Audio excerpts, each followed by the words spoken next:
Soka, Ivy Masters Learning Center and ivymasters.com. And today we're going to look at that 18th question from the Digital SAT Test 1 Module 2. It's from the Bluebook app, the easier set of reading and writing questions. Number 18 reads, which choice completes a text so that it conforms to the conventions of standard English?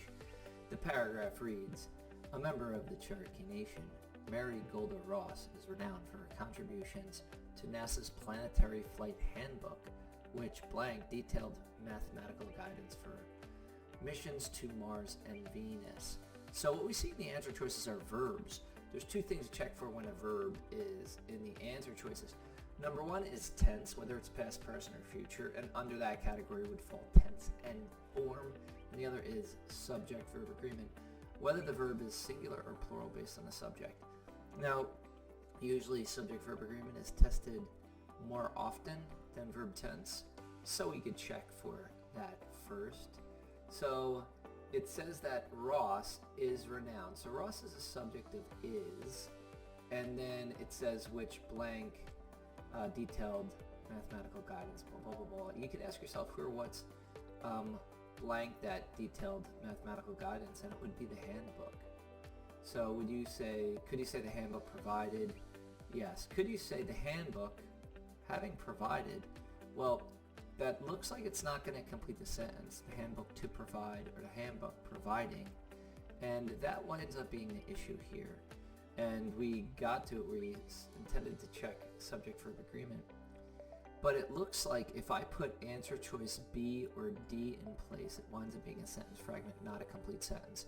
Watch out especially for those ing verbs, because a lot of times they will turn your sentence into a sentence fragment. I'm going to read the whole sentence with providing in place.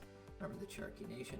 Mary Golda Ross is renowned for her contributions to NASA's Planetary Flight Handbook, which providing detailed mathematical guidance for missions to Mars and Venus.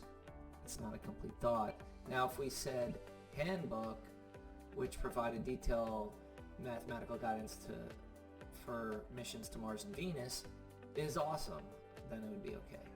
We've got to continue the sentence to make it a complete thought and independent clause. Answer choice B is wrong for the same reason. I'm going to read from handbook. Handbook, which having provided detailed mathematical guidance for missions to Mars and Venus, we'd have to continue that in order to make it an independent clause, in order to make it a complete sentence. So when you see the word which before the verb or who or that, you got to watch out for those sentence fragments as well. Answer choice C just winds up being awkward. I'll read the whole thing with C in place. A member of the Cherokee Nation, Mary Golda Ross is renowned for contributions to NASA's Planetary Flight Handbook, which to provide detailed mathematical guidance for a mission to Mars and Venus. Not correct either. You need a conjugated verb in a sentence. I know we already have is renowned, but that's just for the first clause. We need one for the second clause. So the correct answer is going to be A. Hopefully you could hear it, that the others, that B and D are sentence fragments, that A does complete the thought. A member of the Cherokee Nation, Mary Golda Ross is renowned for her contributions to NASA's Planetary Flight Handbook, which provided detailed mathematical guidance for a mission to Mars and Venus. And then you might be thinking, yeah, but it's past tense. Check it out over here. It's present tense. She is renowned. She could be renowned now or famous now for a handbook which provided the guidance in past missions to Mars and Venus. So it's an ed verb. It's past tense, but that's A-okay here. Thank you for joining us today. If you like this video, click like. You can share it with someone who has difficulty with verb tense and form. So any question you'd like to answer from any official PSAT or SAT or ACT, leave that in the comments. I'd be happy to shoot a video on it. Click subscribe so you don't miss anything, and check out that 1-minute video on TikTok. Have a great day.